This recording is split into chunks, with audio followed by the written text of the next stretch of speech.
అందరికీ నమస్కారం అండి. నేను మీ సుధా. కార్తీక పురాణంలోని 19వ అధ్యాయనం. ఈ విధంగా నైమిసారణ్యంలో ఉన్న మహామునులందరూ కలిసి చిదానంద స్తోత్రం చేశారు.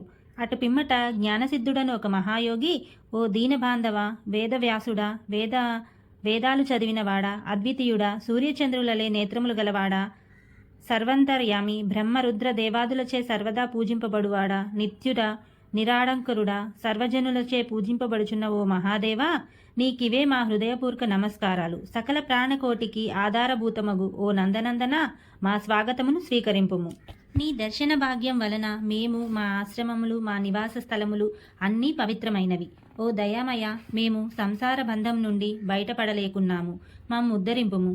మానవుడెన్ని పురాణాలు చదివినా, ఎన్ని శాస్త్రములు విన్నా నీ దివ్య దర్శనం ఎలాగ స్వామి? నీ భక్తులకు మాత్రమే నీవు దిక్కు చూపగలవు. ఓ గజేంద్ర రక్షక, ఉపేంద్ర, శ్రీధర, ఋషికేశ, నన్ను కాపాడుము అని మైమరచి స్తోత్రం చేయగా శ్రీహరి చిరునవ్వు నవ్వి, జ్ఞానసిద్ధ, నీ స్తోత్రవచనములు నేనెంతయూ సంతోషించి తిని నీకిష్టమైన వరము కోరుకొనుమని అడిగాడు. అంత జ్ఞానసిద్ధుడు, నీ సంసార సాగరం నుండి విముక్తుడవ్వాలని కోరుకుంటున్నాను. కానీ ఇందులో నుండి నేను బయట పడలేకుంటున్నాను. నీళ్ళల్లో పడిన ఈగవలే కొట్టుకున్నాను. నీ మీదనే నా ధ్యాస ఉండునట్టు నన్ను అనుగ్రహింపము, మరేదియూ నాకక్కర్లేదు అని వేడుకొన్నాడు. అంతటా శ్రీమన్నారాయణుడు, ఓ జ్ఞానసిద్ధుడా, నీ కోరిక ప్రకారమే వరమిచ్చితిని. అదియునుగాక మరొక వరం కూడా కోరుకొనుము, ఇచ్చెదను. ఈ లోకమందు అనేక మంది దురాచారులై, దుర్బుద్ధిహీనులై అనేక పాపకార్యములు చేయుచున్నారు. అట్టి వారిల పాపం పోవుటకై ఒక వ్రతమును కల్పించుచున్నాను. ఈ వ్రతం సర్వజనులు ఆచరించవచ్చును. సావధానుడవై ఆలకింపుము. నేను ఆషాఢ శుద్ధ దశమి రోజున లక్ష్మీదేవి సహితముగా పాలసముద్రమున శేషపాన్పుపై పవళింతును. తిరిగి కార్తీక మాసమున శుద్ధ ద్వాదశి వరకు చతుర్మాసమని పేరు. ఈ కాలంలో చేయు వ్రతములు నాకు మిక్కిలి ప్రీతికరం. ఈ వ్రతం చేయువారలకు సకల పాపములు నశించి నా సన్నిధికి వత్తురు. ఈ చతుర్మాసము లందు వ్రతములు చేయని వారు నరకకూపమున బడుదురు. ఇతరులచే కూడా ఆచరింప చేయవలెను.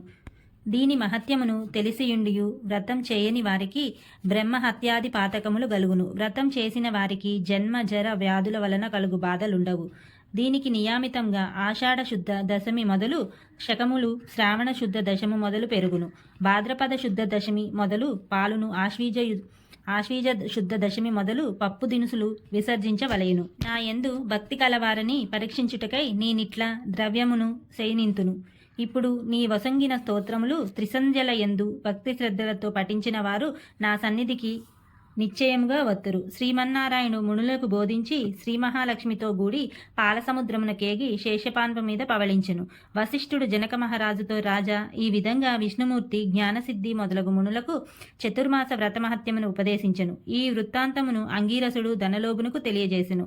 నేను మీకు వివరించెను గాన ఈ వ్రతం ఆచరించుటకు స్త్రీ పురుష భేదం లేదు.